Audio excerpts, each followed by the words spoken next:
A gente volta a falar da economia e sobre o cenário da indústria nacional. A Denise Campos de Toledo já está com a gente. Denise, houve uma reviravolta no cenário da indústria, é isso?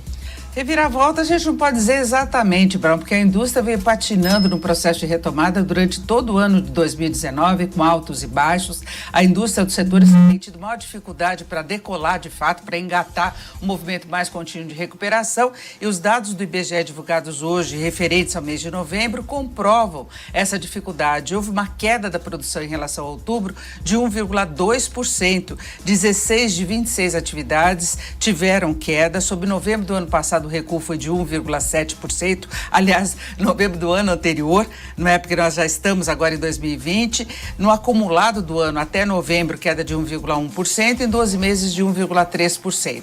A indústria, ela vem tendo uma certa retomada em função da reação da atividade econômica de modo geral, do consumo também. Agora, a indústria brasileira ainda tem problemas seríssimos de competitividade. Balança comercial demonstra isso. Não houve condição de expansão das vendas para o exterior. O setor automobilístico foi muito penalizado pela crise na Argentina, que levou uma redução das importações do país. O balanço geral do setor, especificamente de automóveis, demonstra isso. Houve uma queda forte das exportações do ano passado e um aumento de pouco mais de 2% na produção. Agora, com base nesses dados de novembro, a gente já pode prever que a indústria fechou mesmo 2019 com um novo recuo, porque sazonalmente dezembro é mais fraco. A indústria já passou aquela fase de encomendas maiores para fazer frente às vendas de final de ano, o comércio antecipa as encomendas. Então foi um ano difícil de novo para a indústria, que também mostrou alguns sinais de retomada, tem a pressão da sazonalidade nesses dados todos, mas o número veio pior do que se esperava, sim. E falando em atividade econômica, Denise, como é que estão as estimativas do Banco Mundial para a economia brasileira e mundial?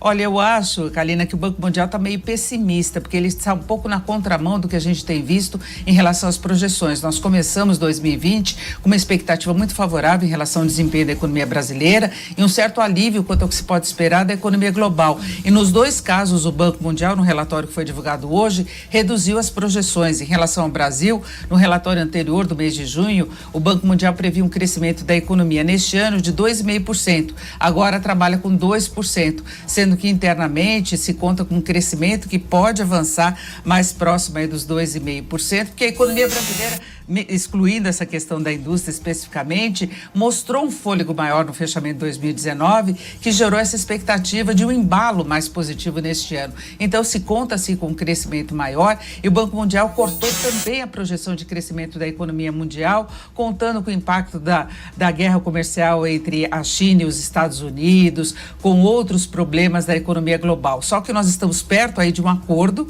pelo menos se espera agora no dia 15, entre China e Estados Unidos. Isso tende a trazer um alívio, já ajudou a melhorar as projeções de modo geral do mercado financeiro quanto ao que pode acontecer com a economia global. Nós temos a ação dos bancos centrais que vem trabalhando com juros muito baixos, com outras medidas de estímulo para alavancar resultados também melhores. Se espera que o Brexit estabeleça uma condição melhor de separação do Reino Unido e da União Europeia. Então são fatores que geram uma expectativa mais otimista em relação ao que pode acontecer este ano. Tivemos agora, desde a semana passada, esse conflito entre Estados Unidos e Irã, mas com uma certa tendência de alívio agora. O mercado já está com menos preocupado com esse cenário todo. Então é esperar que o Banco Mundial não tenha acertado, não acerte essas projeções dele.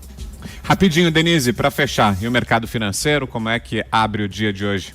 Olha, menos tensão no mercado, bolsas da Ásia subiram, bolsas na Europa também, só que aqui no Brasil o dólar está refletindo em parte essa frustração com relação aos dados da produção industrial e trabalha com a expectativa também de um pronunciamento, agora declarações do presidente do Banco Central aqui no Brasil, às 10 horas. O dólar iniciou os negócios em alta, agora sobe 0,21%, a cotação de venda do comercial em R$ 4,06.